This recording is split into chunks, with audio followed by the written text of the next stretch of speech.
If you've ever taken a marketing class, read a textbook, or Googled how consumers make buying decisions, you've probably seen the same diagram. Need recognition, information search, evaluation of alternatives, purchase and post-purchase evaluation. On paper, it looks clean, logical, linear.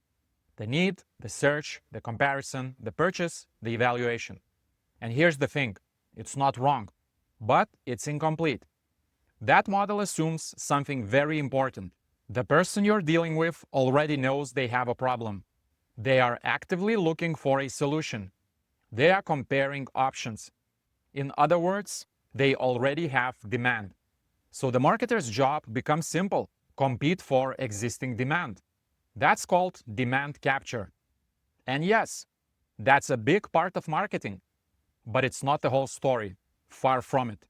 Because that model ignores a massive part of the market. And that's where most businesses get stuck. Let me give you a different way to think about buying decisions. Imagine a person standing on the side of the river. On this side, there's pain, frustration, inconvenience, a life they want to improve. But on the other side of the river, the problem is gone. Life is easier. They feel better. They become a better version of themselves. Your product is the bridge. It takes them from pain to improvement. It's that simple. Someone is standing at the riverbank, staring at the water, actively looking for a way across. Now the classic 5-step model makes perfect sense. They search for bridges.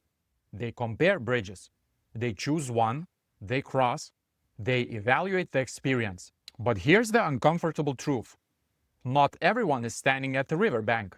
A huge portion of your potential customers are not.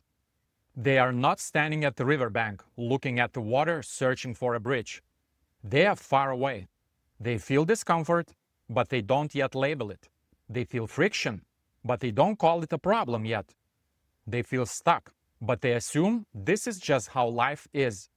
They are not actively searching. They are not comparing. They are not in a buying mode.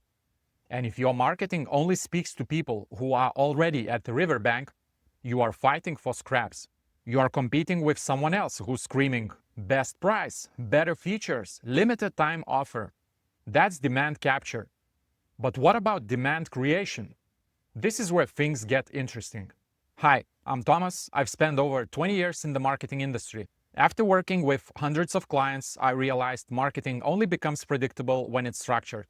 So I built frameworks to remove the chaos. Now enter Eugene Schwartz.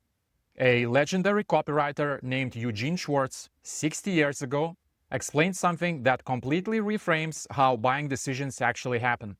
He introduces the concept of awareness levels. Awareness towards the problem your customers have. People don't just jump straight into comparison mode. They climb awareness steps. Before someone buys, they move through psychological stages. Let's simplify them. Level 1, unaware. These people feel the discomfort, but they don't see it as a problem. They are far from the riverbank.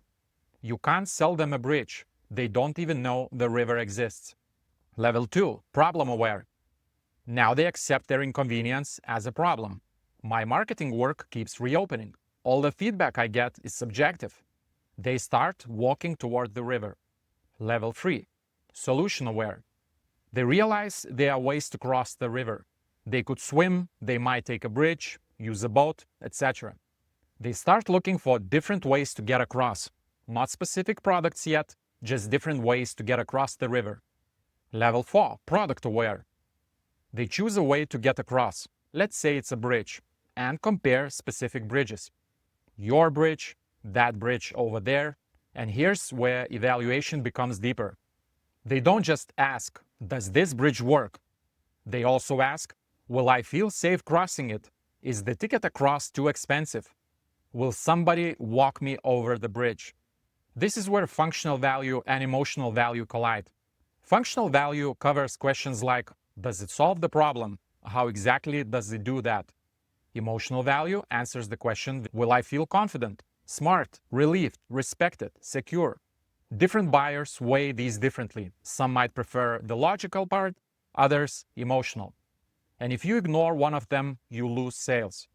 Level 5, most aware. These guys are ready. They know the product, they know the benefits, they just need reassurance, a guarantee, a testimonial, a reminder, a nudge. And they cross. Here's something most marketers underestimate. Buying decisions are rarely purely logical. Two bridges can seem identically strong, but one feels safer. One looks more stable. One has more people crossing it. One has a better reputation, lower ticket price. Humans don't just cross bridges. They justify crossing bridges. And when someone hesitates, it's often not because the bridge won't work. It's because emotionally it doesn't feel safe enough. At the product-aware stage, differentiation matters. At the most aware stage, reassurance matters. At the unaware and problem-aware stage, diagnosis matters. If you talk about features to someone who doesn't see the problem yet, you lose them. If you explain the problem to someone who is already comparing products, you bore them. Awareness stage determines relevance of the message, not the other way around. Now, let's get back to the classic model for a moment. Post-purchase evaluation. After crossing the bridge, people ask themselves, was this the right bridge? If yes, they justify it, they recommend it, they defend it, they become loyal. If not, they regret it, they blame you, they warn others. Post-purchase psychology matters more than most businesses realize, because satisfaction doesn't just affect retention, it affects identity. People don't like being wrong, so if your bridge makes them feel smart for crossing, they will advocate for you. But if it makes them feel foolish, they will not just quietly disappear. They will let others know what they think. Now let's connect everything. The old 5-step model explains how to compete at the riverbank. It explains how to capture demand that already exists. Eugene Schwartz explains how to bring people to the river. That's demand creation. Most marketers fight for those 3% who are actively searching. Very few educate, diagnose, and shift the perception of the remaining 97%.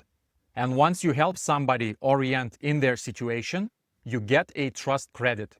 Your bridge will be looked at the first. That's why content marketing, storytelling, and problem agitation are so powerful.